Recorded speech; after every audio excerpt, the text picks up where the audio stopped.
જી sir, જે સરકારશ્રી દ્વારા યુસીસી લાગુ કરવામાં આવી રહ્યો છે, જેના અભિપ્રાય માંગ્યા છે, એના માટે મુસ્લિમ સમાજ એકત્રિત થઈ છે, એના વિશે કઈ ગાઈડલાઈન આપો પ્લીઝ।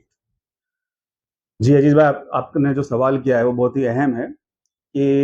यूनिफॉर्म सिविल कोड जो गुजरात गवर्नमेंट यहाँ लागू करने की तैयारी कर रही है और उसके लिए कमेटी बनाई गई थी, जिसको राय और ऑब्जेक्शन या मशवरे देने के लिए 15/4/2025 तक उसकी आखिरी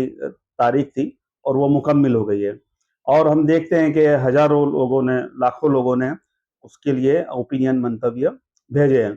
और ये जो पूरा कायदा आ रहा है उसमें एक बात बिल्कुल क्लियर होते जा रही है कि ये पर्टिकुलरली स्पेसिफिकली मुसलमानों या मुस्लिम कम्युनिटी को टारगेट बनाते हुए उसमें जो भी चीजें लाएंगे प्रोविजन, वो सबसे ज्यादा जो अफेक्ट कर रहा है, असर कर रहा है, वो मुस्लिम समाज को कर रहा है। क्योंकि मुसलमान जो है वो इस्लाम को मानता है और इस्लामी शरीयत के ऊपर जो है अपने पर्सनल लॉज उसके हिसाब से चलकर अपने घरेलू इंडिविजुअल जो लाइफ है वो उसके मुताबिक जो है वो गुजारता है। तो यहाँ अगर कोई डिस्टर्बेंस आता है तो ये पूरा समझो कि भाई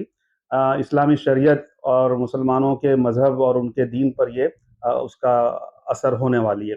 तो देखिए, एक जो स्टेज है वो पूरा हो गया और उसमें लोगों ने बढ़ चढ़कर हिस्सा लिया और अपने हिसाब से सारी चीजें उन्होंने वहां पर राय पहुंचाई है। लेकिन आप देखें कि ये जो पूरा मामला है, इसमें जो चीजें होना चाहिए इसके अलावा, जन हम देखते हैं कि भाई हमने विरोध जो कुछ भी किया है वो एक ही तरह का किया है अभी तक कि भाई हमने क्यूआर स्कैन कोड या मेल के जरिए से अपना विरोध वहां, ऑब्जेक्शन वहां पर नोंदा दिया है। लेकिन आप देखें कि उसके असरात जो होना चाहिए वो नहीं होंगे, क्योंकि हम देखते हैं कि भाई जैसे वक्फ कायदा लेकर आए मेजोरिटी की बुनियाद पर, तो गुजरात में तो इनकी बहुत ज्यादा मेजोरिटी है, जो मौजूदा जो सरकार है, तो वो आसानी से उसमें बिल पास कर देंगे, यूनिफॉर्म सिविल कोड और कायदा बन जाएगा। तो हमारी ये जिम्मेदारी है कि हम इसका विरोध जितने भी संवैधानिक जो टूल है, जो तरीके बताए गए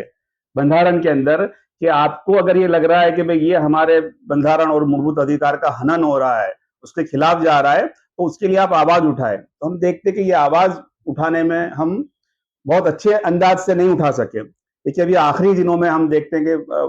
गुजरात के बहुत सारे डिस्ट्रिक्ट के अंदर इस तरह की आवाज उठी है, लेकिन इसको एक आंदोलन की जो शक्ल देना चाहिए, एक चढ़वड़ की जो शक्ल देना चाहिए कि इसको आंदोलन बना के अगर हम करें तो हम पूरे गुजरात में जितने भी यहाँ के नागरिक हैं, हिंदू, मुस्लिम, सिख, ईसाई, उनको हम ये कन्विंस कर पाए कि भाई ये कैसे हमारी लाइफ को, हमारे जीवन को ये कैसे असर कर रहा है, बुरी तरह से करने वाला है, इसलिए हम इसका विरोध करते हैं। एक जो नैरेटिव बनाया जा रहा है कि ये मुसलमानों को ही ये विरोध करते हैं, उनको ही सब चीजें नड़ती है, तो इसके लिए हमको मीडिया का भी इस्तेमाल करना चाहिए। आंदोलन की जो जो रैली है, धरना है, डिबेट है, मीडिया का इस्तेमाल, ये सारी चीजें हम नहीं कर पा रहा है। और अब 15 तारीख के बाद, अब जैसे भाई गुजरात मुस्लिम हित रक्षक समिति है, इश्यू है ना,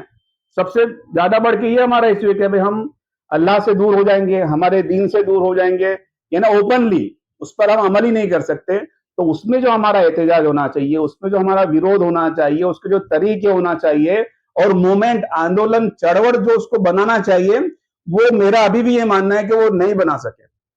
आप देखिए 15 तारीख पूरी हो गई, उसके बाद अभी क्या हम करेंगे, क्या करना चाहते हैं वो मुस्लिम समाज या जो न्याय प्रिय समाज है, बहुत सारे लोग हैं जो आपको सपोर्ट करेंगे। मीडिया का हम सही इस्तेमाल नहीं कर रहे हैं। हम जब तक दूसरी जो समाज के लोग हैं उनको ये कन्विंस नहीं कर पाएंगे या उनको ये बता नहीं पाएंगे कि भाई हम क्यों इसका विरोध कर रहे हैं, तो हमको कोई ज्यादा सपोर्ट नहीं मिलेगा और सिर्फ हमारी आवाज से इसमें बहुत ज्यादा इफेक्ट नहीं होगी। लेकिन जो भी हमारी ताकत है, जो भी हमको जो लीगली, कानूनी जो मजबूती के साथ इसका विरोध करना चाहिए, अलग अलग तरीके से जिसका इंपैक्ट हो, सरकार पर हो, यहाँ के जो इंसाफ पसंद लोगों पर हो, सिविल सोसाइटी के ऊपर हो, कि ये वाकई सही में ये जो विरोध कर रहा है उसके पीछे रीजन है, उसके पीछे बुनियाद है, तो ये हमें अभी भी वो मौका है, इसको हमें आगे बढ़ाना